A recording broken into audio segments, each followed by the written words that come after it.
Welcome back, ladies and gentlemen. And our next session is the inaugural panel discussion on a super interesting topic, hitting the reset button on your hiring process. And for this, I would like to invite the distinguished panelist of this session, our moderator, Mr. Animesh Kumar, President, HR and Transformation, Zee Entertainment Enterprise Limited. Our panelist, Ms. Ekta Singh, Chief Human Resource Officer, AGS Health, Mr. Ganesh Chandan, Chief Human Resource Officer, Tata Projects, Ms. Pallavi Poddar, Regional HR Director, India, Middle East and Africa, Ingersoll Rand, Mr. Praveen Menon, Chief People Officer, India First Life Insurance Company Limited, Ms. Renu Bora, Chief Human Resource Officer, Shankar India Private Limited. Over to you, Mr. Kumar. Ankita, thank you so much. And it's a rare privilege and an honor to anchor a discussion with such industry stalwarts. The panelists that we have on the discussion today represent a really wide array of sectors and experiences, both in India and globally. Also, given the fact that they represent such different sectors, I'm sure we're going to see a very interesting discussion on how things have played out in the last 18 months, both on account of the pandemic, but also more importantly, I think the narrative on having better diversity, equity, and inclusion in India Inc. has gone up dramatically. And each of us in our respective organizations is leading that charge. So the way we're going to structure our discussion today, there are about 2 or 3 topics that we're going to have each of our panelists talk about. And at the end of that session, we will carve out 5 or 7 minutes to address any questions that you as an audience have. And at the point that you're asking questions, you could either ask a question to any of the panelists directly or ask a general question, and then amongst the panelists, somebody would be more than happy to respond to that question that you've raised. So without further ado, let me first invite opening comments from all the panelists on how you're shaping the D&I agenda, what's really happening, how has work from home impacted this D&I agenda within your organization. But no, don't just restrict yourself to that. I'd love to get the rich experience that you bring. How have you shaped the D&I agenda? How have you seen that grown in India and in your specific sectors? So Ekta, maybe we should start with you, and then we can go around the... Absolutely. Good morning, and thank you so much for having me today. So how did I change the D&I agenda, or how did I impact it? I guess I'll start that by sharing my own story. You know, as women professionals, many a times we forget that there is an art of negotiation that's very much required and a mandate almost in our lives. For me, I'll share my personal story and journey, which is between my husband and I. He used to work in Deloitte, just as I did at that point in time. Both of us VPs, and we had a conversation, and one day, and he sat me down, he said, listen, I think you're way more ambitious than I am. So why don't you go ahead and I will take a sabbatical. So that's the huge story that I want to tell. Women professionals, we tend to forget that we have that power, that we are doing well, and therefore we have a career that equally invested, if not more. And therefore, I think that's where my journey begins. Today, I am here in AGS as a CHRO, while he is working now in an NGO called Teach for India. But again, one of us decided to go forward, one of us decided to dial down a wee bit, right? So I think that's my personal story. And how did I impact that? I think I shared that story, Animesh, almost in every possible forum. I tell women that you are equally invested, so ask. Many a times we make an assumption not to ask and just take what comes our way. So that's how you should probably change the dialogue. Thank you, Ekta. That's a really powerful narrative. And there's such an important learning there for everyone that it's so important to ask for what you want. very often we just make an assumption and not even voice our view, our expectation, what we desire. And without that, there is no further conversation. If I don't know what you want, there's just no way that either at an individual level or at an organization level, that can be delivered. Thank you for sharing that, Ekta. Lovely narrative. Thank you. Renu, would you want to pick up the baton from there and go next? Thank you. Good morning to you all. Thanks to the India Diversity Forum for inviting me. And I look forward for a very enriching discussion. I represent Shankar India, which is a global leader in logistics and supply chain. We are a certified great place to work. We have been nominated as, rather awarded as best workplace for women by Economic Times for this year. We are spread all across India. We have offices in all metro cities. We have got warehouses, big warehouses all in the remote areas. So in Delhi and NCR, it's around Pataudi. It's in Mumbai, it's in Bhiwandi. In Bangalore, it is as far as T. Begur or Whitefield, if we compare from the main city. So this brings a very, this brings some challenges in getting the diverse workforce, particularly from the gender point of view, in a remote place where you don't have good facility for commuting or so. But I'll come to it maybe later on. To answer to your question, Animesh, I would say that what is my personal experience on D&I, on driving the D&I agenda? I would say that I can say there are three top things that come to my mind. One is that it has to be driven from the top. There's no two ways about it. HR cannot drive it. It has to be CEO driven, because HR will only make right noises, but then they would be lost and they would be marginalized. It has to be driven from the top. Yes, the enablers have to be brought by HR and by other business leaders, where, as Ekta said, negotiation skills play a very, very important role. We in HR go to these kind of webinars and we get a lot of gyan, and when we come back, we find that things have not moved. And they would still believe that women are clock watchers and men work more and so on.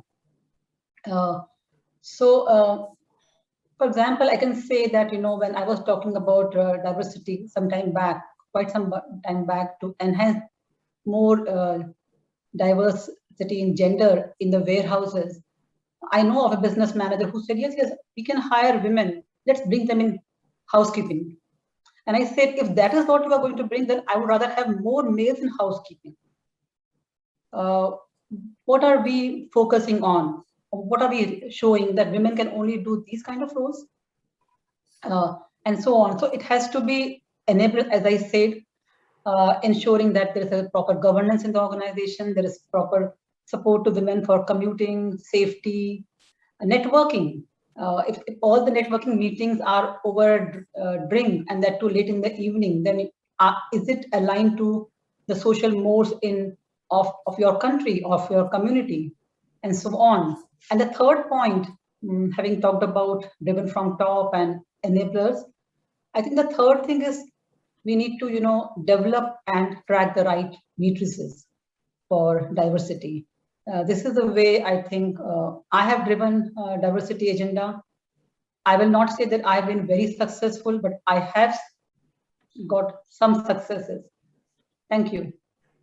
Renu, thank you so much. Crystal clear on all the three things that you were saying. So I'm not even going to try and summarize that. I'm going to hand the baton right over to Ganesh. And Ganesh, you've done a global job, and you're leading one of the largest companies in India. So your perspective would be very, very valuable for all of us. Thank you, Animesh, and thank you for inviting me to this forum. Yes, having started with Oracle, even in an IT space, there was a time when hiring women employees was a big challenge and diversity was a strict no-no. But thankfully, that changed over a period of time. And by early 2000, there was a fairly good representation. Today at Tata Projects, I represent a company which is perceived as a highly male-dominated, and it's only men can do this kind of a job. That's a kind of notion.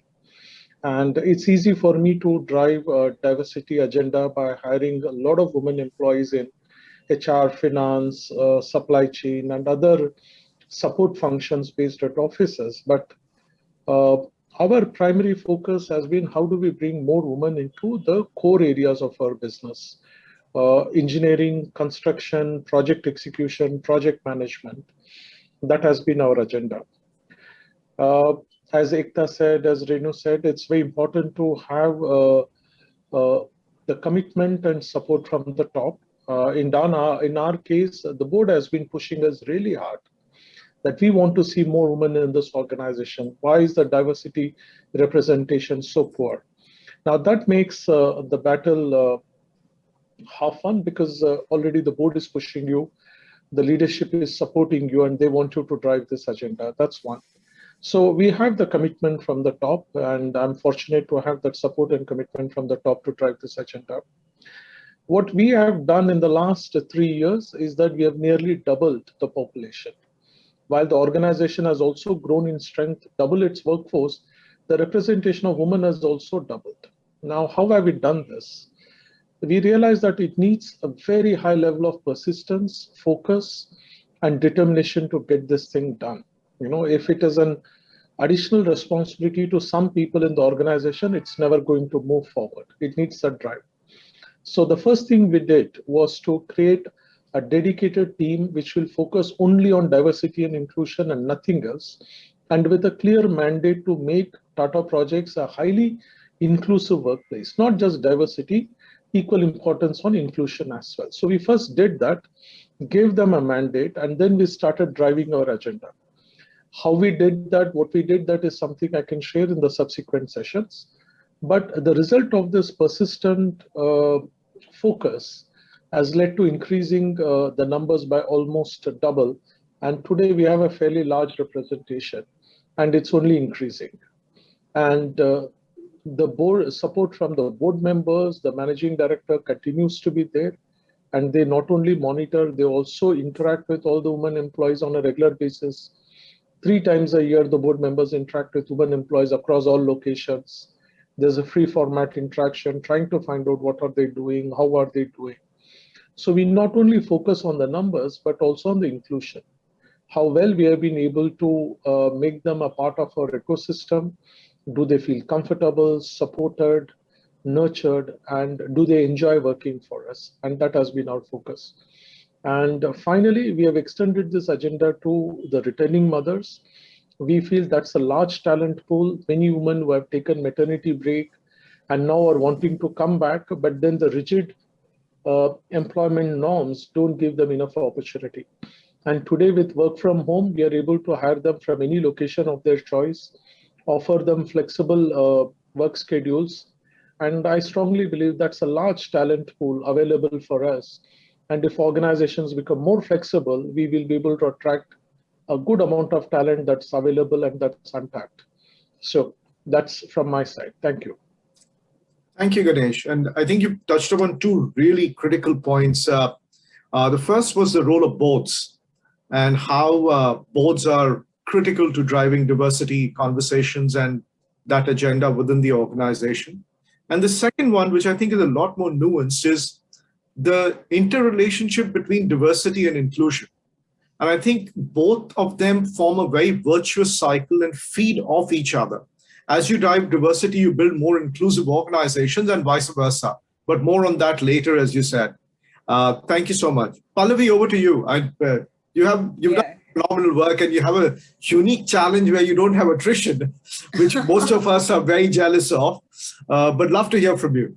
Yeah, thanks, Animesh, and good morning, everyone. So I'm really privileged to be part of this forum, IDF, and also humbled to participate in with some of these industry stalwarts here on this panel discussion. So I think I'll pick it up from almost everyone has already said. Ekta said about Ask, and Renu kind of spoke about some of her journey, her challenges, and so did Chandan. I think I think it's for everyone.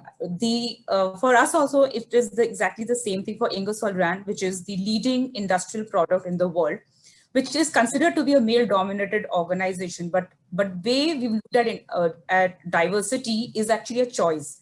I mean, diversity is a fact, rather, I would say. Everyone is diverse. All of us sitting here is diverse, but inclusion is a choice. And I think that's what we have been propagating on. There are three things we've been extremely careful and talking about. First is the representation.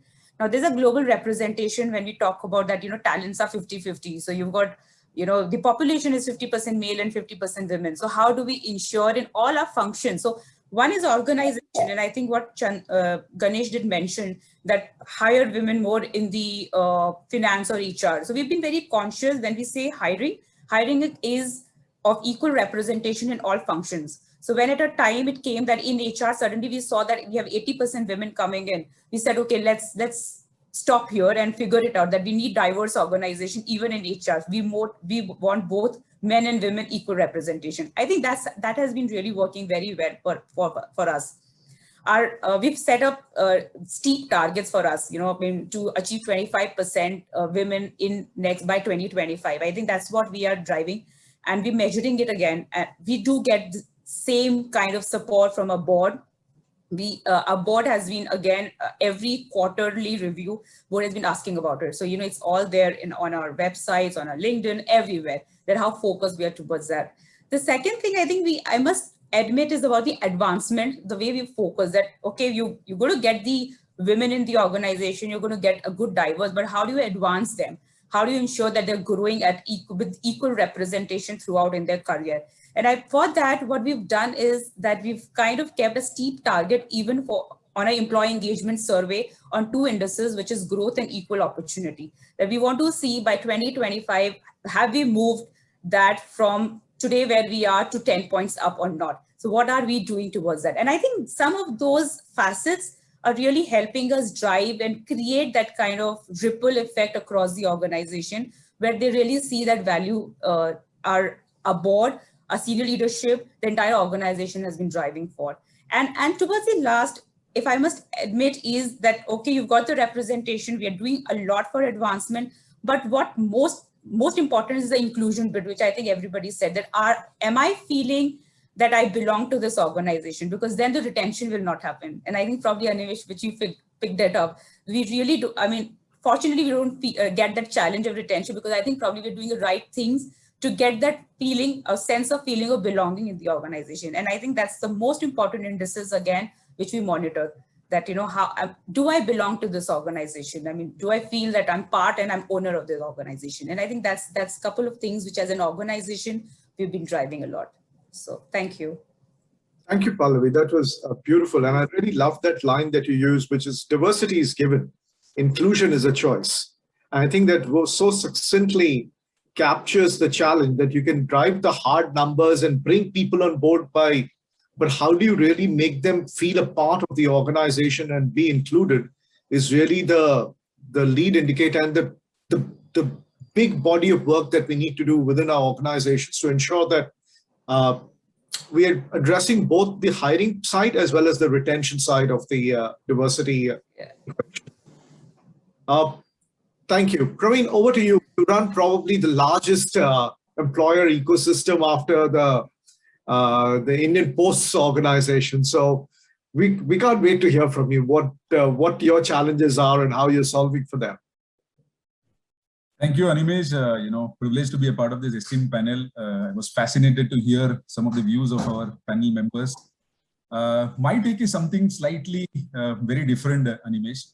I belong to a community which is completely matriarchal community.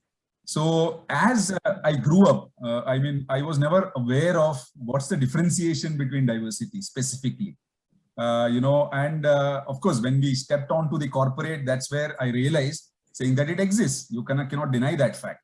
And, over last about 2 decades, of course, things have been improving. But, when I got the opportunity to head HR at India First Life, that's where, I realized saying that consciously there is something that we need to do as an organization. Now, for us, a couple of things worked well for us because, India First Life is headed by a lady our MD and CEO, which is RM Vishaka, and some point in time, in the entire life insurance industry, she was just the single lady, MD and CEO. So I heard some of the panel members talking about it should flow from the top. For me, actually, by default, it started flowing from the top. There was a need for me to kind of make all the employees aware what a diversity and inclusion is all about. Now, whether we like it or not, especially the inclusion, as far as India Inc. is concerned, actually, we are late starters there, I guess. Diversity, of course, we've been talking about it for a number of years now. So when I combine these two terms, which is diverse and inclusive, it's a broader term. So I had to actually tell people saying that we are no longer only looking at gender diversity, we are possibly looking at age diversity, experience diversity, geography diversity, sexual orientation diversity, experience diversity, etc., which essentially will help the organization to be more inclusive. Now, we started this, and then suddenly I see the abolishment of 377. Now, when that happened, of course, there was the so-called criminality which was associated before the abolishment of that completely kind of waded off. And thereafter, especially the employees or the talent from the LGBTQ community, they found a kind of a confidence to come out of the closet and start coming into the system. And there was a need for the system to be accepting of that aspect and having a culture which would appreciate and celebrate the talent as well. And for me, all of those things kind of work together. So we and one of the other aspects that I kept experiencing in past past so many years was the fact that everybody talks about it, right? There is a difference between intent and action, and as an organization, we had to do something for the inclusion and diversity experience to be felt in the company. And that's where we took number of steps, which, as Ganesh mentioned, we will cover it in our subsequent discussions, in this discussion itself, though. And that's how, we went about it. And, as I speak now, I think, of course, there's a long catch up to be done, but India First Life as an organization is more diverse and inclusive as compared to what we were about, let's assume, 4 years back. Thank you, Ganesh. That was lovely. And I think there are two things that you brought out, maybe outside the scope of our discussion today, but very important nonetheless, which is the role of state and what the legal framework and the role of the state in addressing the diversity challenge. And the state has been doing some things by mandating at least one woman on the board of every organization, etc. And the second one, which is even more interesting, is whether organizations should lead or lag the social narrative on diversity and inclusion. But if we go into those rabbit holes, I don't think we'll ever exit from there, and discussion will go completely askew.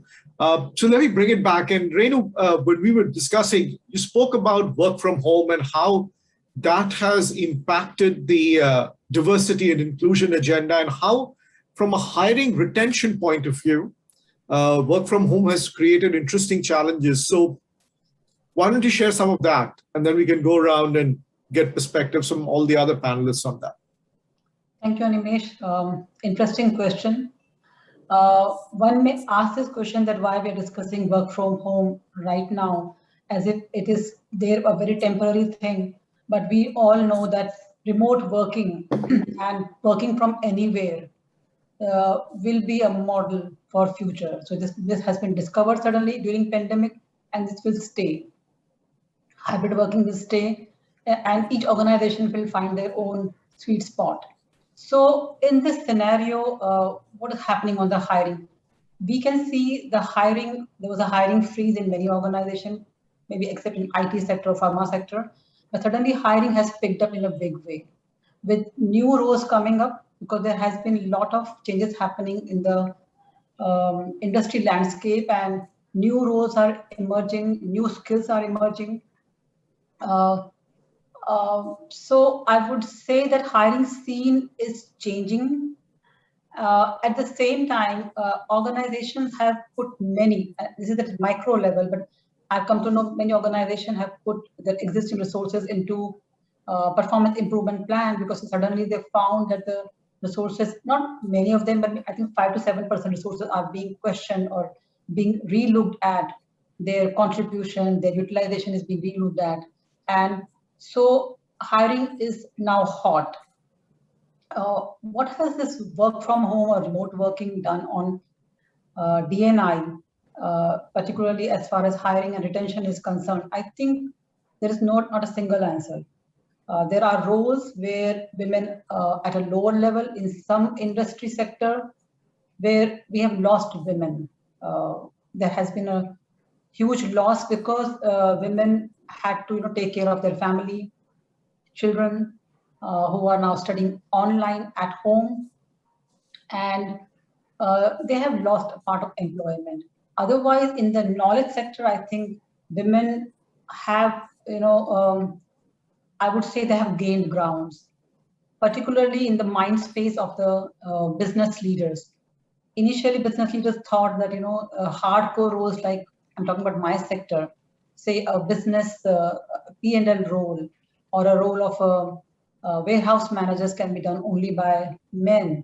But when they found both of them working from home, it became more of skills than your gender defining it.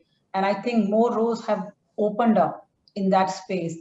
That is, I think, the biggest contribution of pandemic in a positive way, that the work from home brought focus on skills than on gender or on those stereotypes of genders. And I think this is a great thing.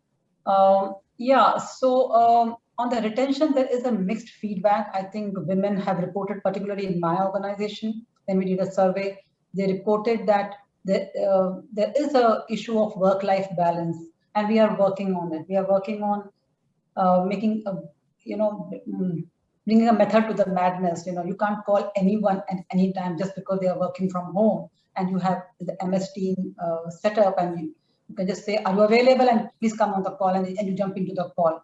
That kind of expectation, I think, maybe was required when there was a BCP going on, a business continuity thing. But now things are quite stable. So we are trying to build, what are the no calls hours, what is the planning about calls, what can be the days where you may not have any calls, and so that women can have that. And the issue have come from women. They have reported, like Ganesh was talking about, that FaceTime of senior people with women. We also organized one meeting around May with the entire CXO team. They met women. Women spoke very less, but then they did speak about work life.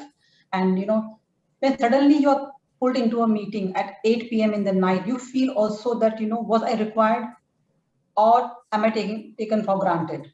So that also hits your self-esteem, and women have reported about this. So there's a learning around this, and retention.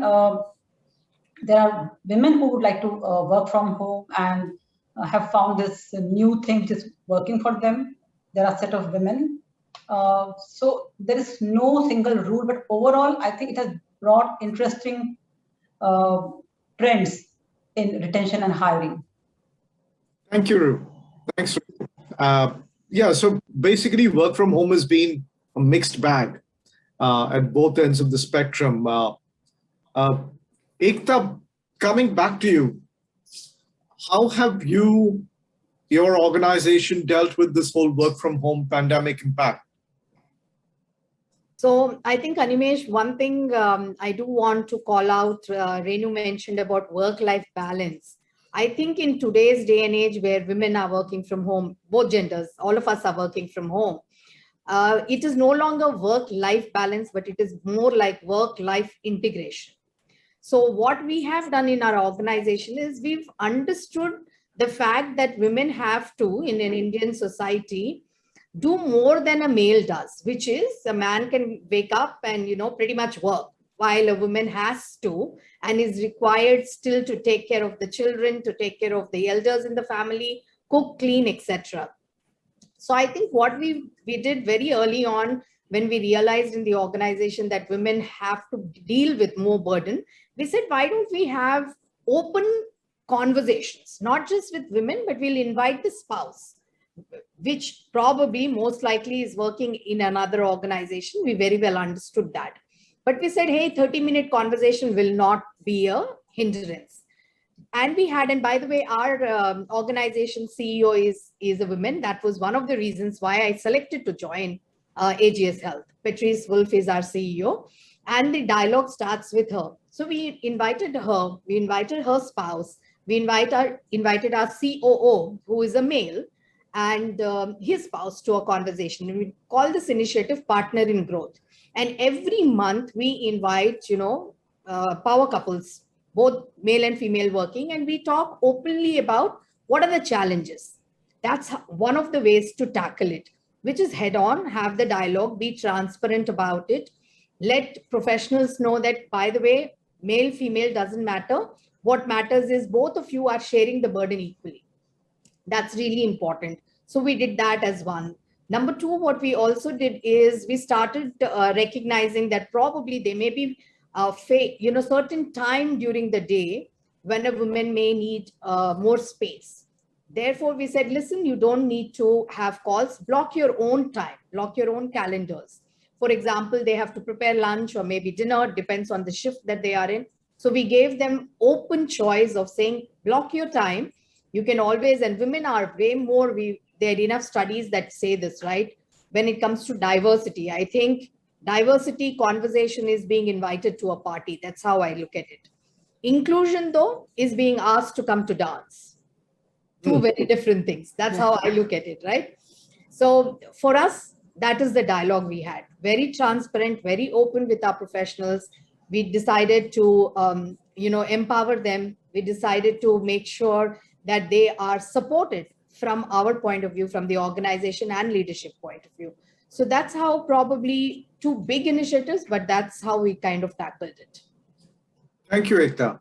Both lovely examples, and the whole role modeling through conversations with senior power couples, as you call them, in the organization, I'm sure is hugely beneficial for all the women, because they see that some of the challenges and the conversation, that the art of negotiation, to use your term, Yes. up and down the entire hierarchy. And the challenges, even when you get very senior, are often very similar to what you have as you start your career. Thank you so much. Praveen, coming back to you. Again, size poses a completely different, puts a completely different spin on every challenge. So what's been your take on addressing the hiring, retention, the overall work from home impact on the D&I space? Yeah. So of course, last year, somewhere in the month of March 2020, the entire country went into a lockdown. Most of the companies actually, I think, invoked the BCPs, and fortunately for us, it was invoked 100%, and it worked seamlessly well from the day one. So all our processes, everything was up, live and running. Now, and people actually, for about a month, they felt that we have been talking about this for pretty some time, that organization should have, something called a work from home, not just on a periodic basis, but on a regular basis. But here by default, it is happening, and the people actually took it well. But post a month, towards, let's assume, if I were to put a timelines from May 2020 onwards, things were not really looking up the way it was envisaged, let's assume by mid of March. Because after a month and, all those things what Ekta just mentioned, it was applicable to even us, wherein, people were working from home. But so when I talk about inclusion, actually it is a two-way street for me. It is not just a one-way street of an organization giving you an ecosystem, but the work from home actually triggered a lot of thought from people saying that, do they have proper place at their respective homes, for them to actually operate well, for them to be productive, in Mumbai, especially where people actually, most of them stay in a matchbox, most of us stay in a matchbox-like place. At times, the entire logistics, it was never catered to something like this. And people started figuring this out, saying that, okay, what do we do, etc. So much so that even the Wi-Fi connection, had to be completely revamped. And in the lockdown, things were not that easy. I mean, even if you wanted to upgrade the Wi-Fi, change it, it was very difficult for people to get this done. So it started from there, right? And second thing that we saw was attrition was at its lowest. And of course, these days there is something which is circulating wherein the great resignation from US, which they boast about, some 41% attrition, which is going to happen. And we are actually seeing it now. But, it was at the lowest. And we had to actually change the processes. For example, I am talking about a company which has more than 3,500 employees. And out of 3,500 employees, more than 2,600 to 700 employees are frontline sales force. Now, typically a frontline sales force, had to go out in the market, contact the customer, and let's assume sell the insurance policies. Now, with a work from home kind of a setup, there was no customer available in the open outside. You had to kind of engage with the customer. So we had conducted something like a webinar, etc. Exactly what we are doing now. And we had invited customers over that. And thereafter, there was a thought that went in stating that, okay, now if this is the medium that is going to be forever, what kind of profile that you require? Do you require the so-called sales profile, or you require somebody like a trainer? And that's where the entire sales setup opened up for more and more women to come into the system. Fascinating. Yeah. And it also meant that no longer I was restrictive to hiring from only insurance industry, because for me to upskill a person, telling them what an insurance product is all about would take a month. But the very fact that if the person is well versed with a digital environment, wherein you can actually contact a customer, explain it over a digital medium, all of those, it completely kind of changed the entire, the thought process and the way we were thinking. And fortunately for us, I mean, we did a few things, as what was mentioned by Ekta, that, various guidelines we had issued stating that don't take things for granted. In a nucleus family today, both husband and wife contribute, and even husbands or the male employees were finding it very challenging to operate from home, because if both are working, of course, everything is expected to be shared. And, so we have something called Employee Assistance Program, which talks about mental counseling. In India, as you're aware, that mental, counseling, mental discussion, etc., is still a social stigma. I had launched this about a few years back, and there was only one uptake. But between March 2020 and let's assume February 2021, it went up by 7 times. So it resulted into people actually asking for assistance. And, there was an environment that we had created for them to kind of, for them to be having that ecosystem, for them to get into it, plus making them aware that, it is okay. It is perfectly okay. So it has been fascinating. Of course, the journey has not ended, Animesh. We are still in a COVID environment. But of course, the post-COVID, world would be very different from pre-COVID world. And I think all of us are gearing up to kind of be agile and to make sure that we are, reasonably equipped to handle a post-COVID environment as well. Thank you, Praveen. And fascinating that, COVID and work from home led to more women in sales. I mean, what a fascinating insight, and I'm sure multiple organizations could be replicating that. And the second one, which is, while work from home has been very, very, I think, helpful in one way, the infrastructure challenge of work from home has been unprecedented. I mean, a lot of us are not just set up to have the right environment, whether it's hard infrastructure or soft infrastructure, to work from home. And I'd love to hear how others are managing around that with that specific challenge. But we'll bring that up in the next set of questions. Pallavi, how have you guys solved for the work from home challenge? Because again, the industry is unique, and work from home, none always work across all roles in an industry like that. So how have you done this? Yeah. So Animesh, I think, before I just move on to work from home challenge, I just have to add to something what Praveen mentioned. I think pandemic is not something different for only employees or for everyone. It was across globes the same thing. And even for business, I think this was something overwhelming, because suddenly when you are focusing on certain industries and you realize those industries are not doing very well, so you have to change your gear yourself. So I think before I even talk about how HR was preparing or how employees were preparing, first thing was business. How do I have to support the business? Suddenly we realized that the traditional industries, which probably today I as a business was catering, I had to shift, and I have to help my employees shift or change their mindset to start adapting to those industry needs, because they were not really completely prepared to that.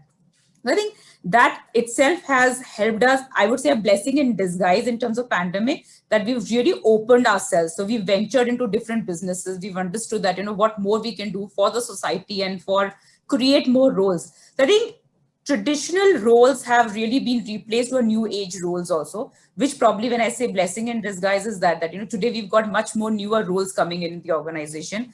And obviously with those newer roles, you've got too many different skill sets, and probably now experience really doesn't matter, that you have to be from a compressors industry or from an industrial industry. And I think Praveen did mention that just doesn't matter. I mean, right now it is more about the skills what you bring in, and probably that's what has really helped us as an organization. Now, coming to this part where you say work from home challenge, I think all of us were on the same boat. We had those infrastructure challenges. Suddenly, being a manufacturing industry for almost 1.5 months, though being on the essential service category, still 45 days we almost closed. People were not really going. So we did had all those things. How do you really build those skills? So I think the most important thing, and there's only one word I can talk about right now, is empathy. So what we really did was empathizing with people as much as possible at that point of time, because, okay, I know that, at the beginning of the pandemic, which was early last year, we didn't have too many cases. So, the sickness was not there.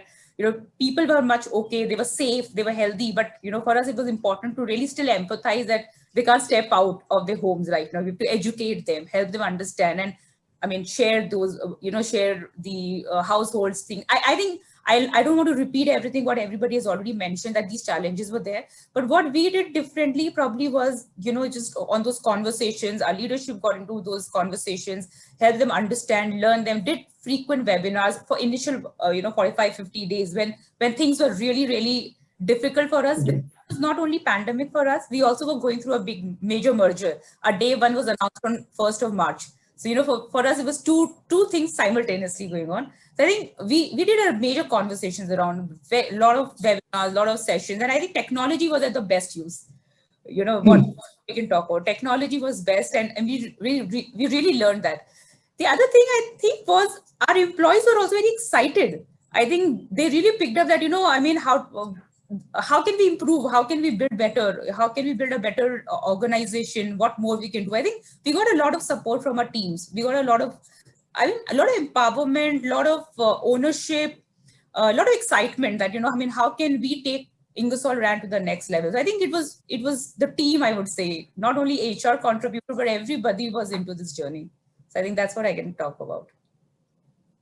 Very impressive. And I want to spend some more time understanding the thing that you mentioned about how traditional roles got replaced with new age roles.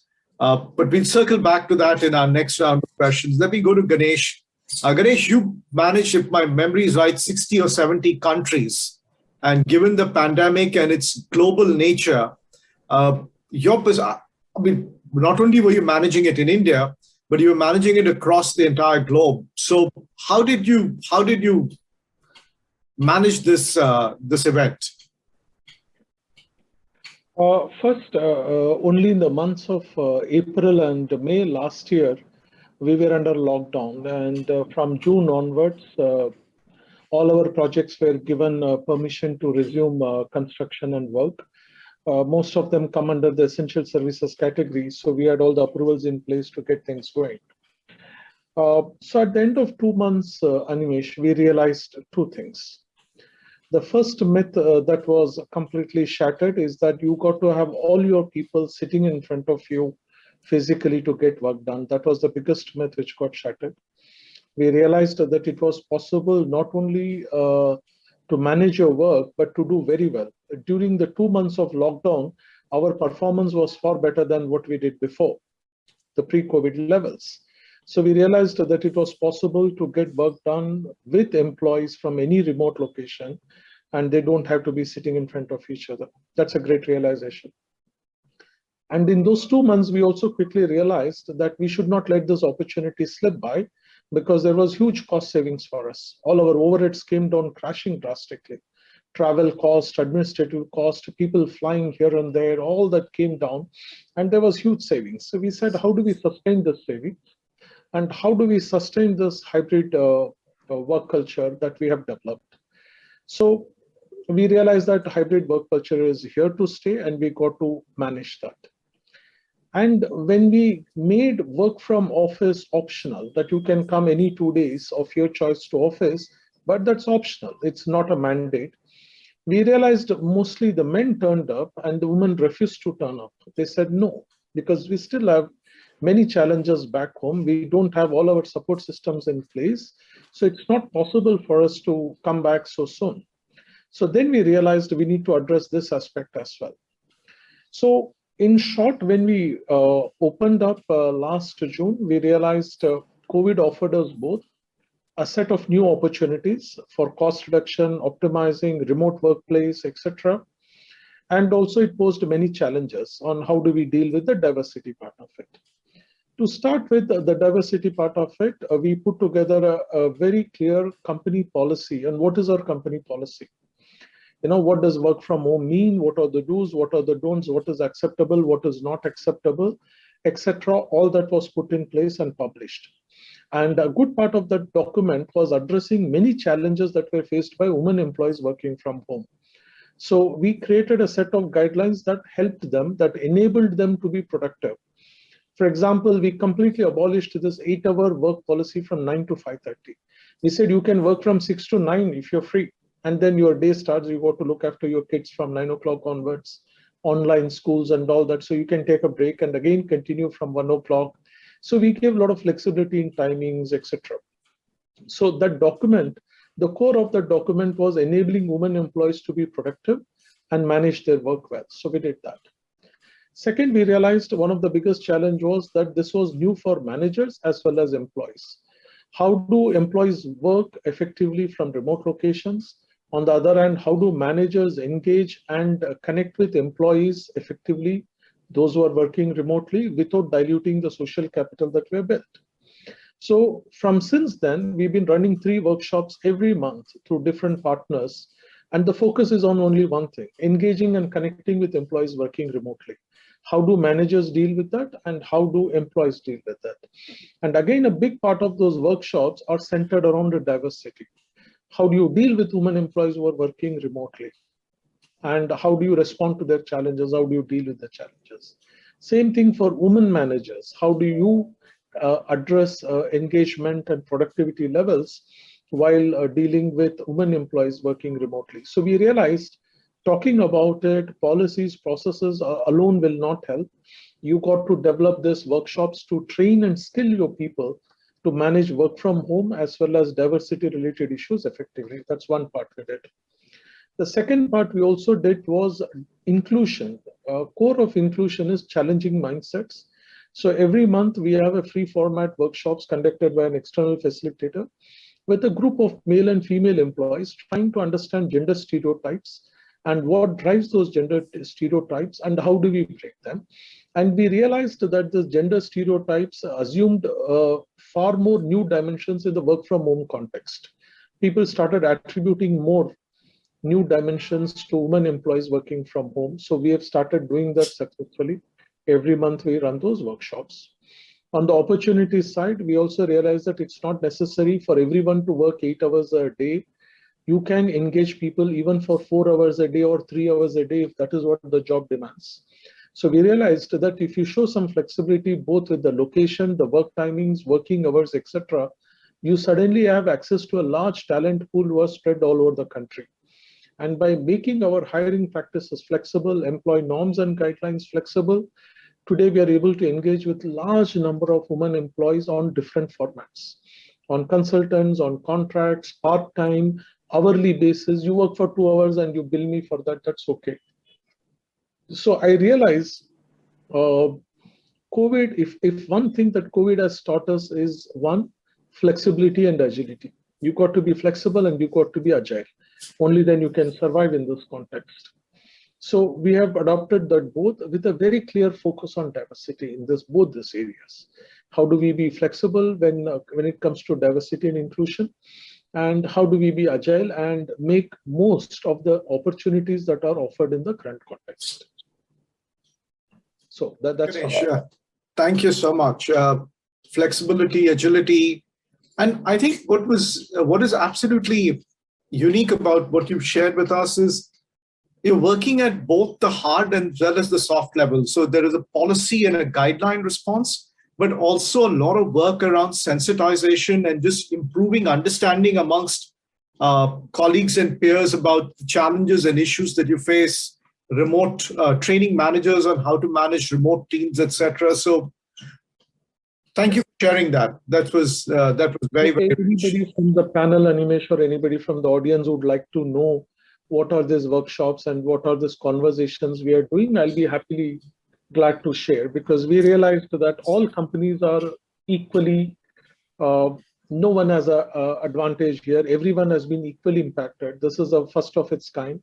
And the only way you can succeed is to learn from each one and grow. So we are ready to learn from others and we are ready to share what kind of interventions we're doing. I'll be glad to share with anyone, either from the audience or from the panel who are interested in knowing more about this. Thank you. I'm sure you'll have a lot of people lining up to speak to you. Happy to have. Thank you. Thank you. I think we have another 10 or 12 minutes. So I'm going to get the panelists to do something which is a little more crystal ball gazing and into the future. So through this through this pandemic, and we've all had a set of learnings.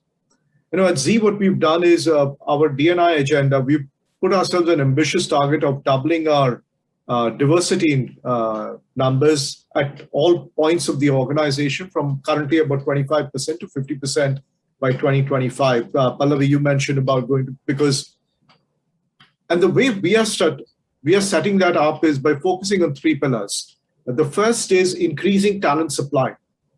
And from an entertainment point of view, the number of people in the ecosystem itself is sometimes the challenge. So how do you improve talent supply at every level in the organization, whether it's fresh hiring, mid-career hiring, or specifically designing interventions that increases the throughput of women leaders going into the top? The second part that we focused on is bias, mobilization, communication, to ensure that there's just a much more conducive internal atmosphere. The whole part on retention, on sensitization, on both working on both the conscious as well as the subconscious bias. And I think our understanding has been that there's as much subconscious and conscious bias amongst women about what their own roles are as there is in society and men about what their role is. And that itself needs to be often challenged and changed to get women to start doing things which are different. And the last one is really focusing on both the soft as well as the hard infrastructure. One of the things that I realized when you look at it from saying, okay, how do I create a gender positive ecosystem, that the language of corporations is so male centric. So how do you solve for some of that besides the hard infrastructure of rooms and facilities that are created in offices or in and around homes that enable women to participate more intensively in this entire corporate agenda and the value creation that we are doing? So if I could ask Pallavi, maybe start with you to lead the crystal ball glazing. How do you think the D&I agenda will be shaped over the next 18 months to two years based on all the learnings that we've seen in the last 18 months?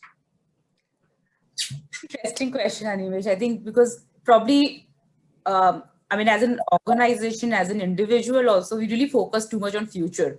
what has been past is past. You learn from that and you carry forward and you move forward and you learn and try implement everything. How I would say when a DNI for Ingersoll Rand, you'll see a rapid growth here happening at all levels. And I think I'll pick it up something what you yourself said, that, what Z is doing of attracting or, focusing on talent supply in the organization. Now, when I mentioned earlier in the question also that, we've got some new age roles which have been created. And I think that's the beauty of having, I'll say blessing of the pandemic, which has learned and which has changed our mindset also. I would say even all of us, the entire leadership team, all employees have changed themselves. They've just picked up. Probably, a lot of time as HR professional, we used to talk about, change management is a critical skill and probably we have to teach people or we have to help them facilitate. I think pandemic has taught us that we can change overnight. And that's what has learned. And probably I see that 1.5 next 18 months, probably we'll see a lot of hiring happening on those digital platforms, the business expansions where, business have understood that in last 18 months that where probably we were not present and how we can further penetrate ourselves, things like that. So, we've understood that and a lot of hiring for that roles or those sectors will happen. And a lot of work that probably will happen on the skill building aspect also. As a skill building, because infrastructure, now people have the infrastructure ready. In 1.5 years, they've got the infrastructure ready, but now is the time that how do you further leverage infrastructure? So, our hirings initially used to be a face-to-face hiring. I know for sure we'll save a lot of cost now. So nobody will be moving back to a face-to-face hiring and everything can happen on the right platforms, the way we are doing our webinars today or our panel discussion today. So I think we'll see a lot of cost saving happening on some of those travels and a lot of these things, and probably more focus towards building the skills in terms of leveraging technology, the gender gaps in terms of, sensitization that how need to happen. The prevention of sexual harassment will go to a different level also. I also see that, we may move towards that aspect in terms of how do I sensitize people to kind of manage women when you're working remotely and, or I would say all genders typically when you're working remotely, and it can be a different level because securities are not there. A lot of challenge will happen in terms of that security aspect also, because now it's not like really physical, but in terms of, more informal way of connects and things. Oh, yeah. Pallavi, I'm going to interject and pass the baton to Ganesh. We are going to be running out of time and the moderator is pinging me. Ganesh, your take on what happens in the next 18 months on the D&I agenda? As the economy opens up from unlockdown measures, the war for talent is going to get intensified. And simply having an agenda to increase diversity will not happen on its own. One has to make an extra effort to reach out. For example, when we go to IIT Mumbai, Delhi, Kanpur, all the premium IITs, I find we used to get very few women students who are interested in joining us, although we are one of the highest pay masters. We pay much more than anybody else, but nobody wants to come. So we realized that you got to make an extra effort. So what we have been doing in the last 1 year is that making an extra effort to reach out to drive diversity. So we gather all the women students in all the IITs and IIMs, talk to them about what are our diversity policies and practices, what do we do, etc. We try to sell the organization from a diversity point of view to the targeted communities. So we make that extra effort to sell. And we believe we got to keep doing that aggressively till such point that it becomes easier for us to attract talent. So attracting talent in the diversity space will be a challenge, but you just can't sit and expect people to apply, but you got to reach out, speak to them, talk to them, understand what are their concerns. And it's like you got to be more of an evangelist from a diversity point of view, trying to explain to the external world, what are you doing and what opportunities you offer, what is your value proposition. So that's something we got to keep doing it. Hybrid Thank you, Ganesh. Hybrid Sorry. Here. So that's bound to be there, and that will give you opportunity to hire a lot of women employees with a lot of flexibility. But then you got to address whole range of policy issues, process issues, as well as cultural issues to make sure that in this hybrid format, women find equal opportunities to grow and succeed. And they don't lose out simply because they are working from remote location. And that's a very important point that we need to position. Absolutely. Thank you so much. Ekta, your soundbite on what the future for diversity inclusion, what learnings will be carried forward. Animesh, I think in my view, what learnings will be carried forward primarily is organizations are already becoming, I would say, extremely conscious to perhaps run independent drives focused on hiring women, focused on hiring inclusion. And that probably will change the definition. In my organization, what I can tell you is we have 100%, and I'm very proud of the fact that we've done 100% training of what you called out, the unconscious and the conscious bias. Many a times we don't realize, but we want to hire people like us. And we kind of, called it out very, very clearly. In March of this year, we ran the campaign and everyone in the organization, 100% training completed. Now, does the training completion really mean that everyone is now conscious and will hire in that manner? No. But we've started the dialogue. I think that's the future. To start the dialogue is critical. Number one. Number two, we've run independent campaigns focused very clearly only on hiring inclusion, only on hiring, diverse candidates. Therefore, I think that's the future in my view. And last but not the least, I think the new generation that's coming to the workforce is going to question us whether we really want, what do we really want? Do we really want an inclusive workforce, or do we want a workforce that is going to focus on work-life integration, not necessarily balance? I am having a lot of my professionals question us on that. So that's the future, I would say.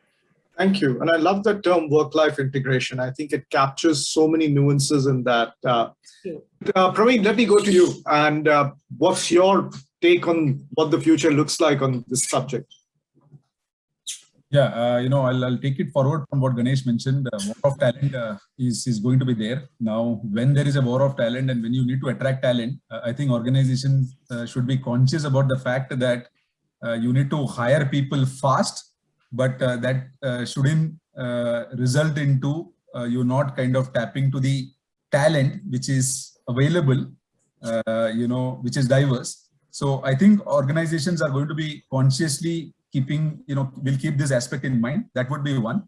Number two is that, organizations like ours have already created an ecosystem. For example, we do have some kind of, of course, it's mandated that you need to have a POSH, guidelines and a policy. So my POSH guidelines is gender neutral, although the law is actually gender specific. Because of the fact that just to repeat that, I am expecting talent to come into the system and I need to provide them the ecosystem for them to kind of do well. And things like, a lot of people would say that if at all I hire a women employee and if the employee actually goes on a maternity leave, so I have created a backup policy stating that any women employee going on a maternity leave, for that period, you will get an additional headcount or a support. So don't stop hiring with a fear that somebody is going to be going on a long leave, etc. And of course, things like biasness, which we talked about, if somebody is going on leave, especially women employees, if they come back, if you have a policy like a bell curve, by and large, one kind of looks at it stating that, okay, you put it in the, let's assume, lower end of the rating. So we have removed, bell curve from our company. So I think organizations are going to create more of this practices so that, acceptance, the organizations would be ready to accept talent from the system. So we are going to talk about only talent, irrespective of gender, irrespective of any other aspect. So I think progressively, India Inc. is moving towards it, and that would be what I would would be my view for the future.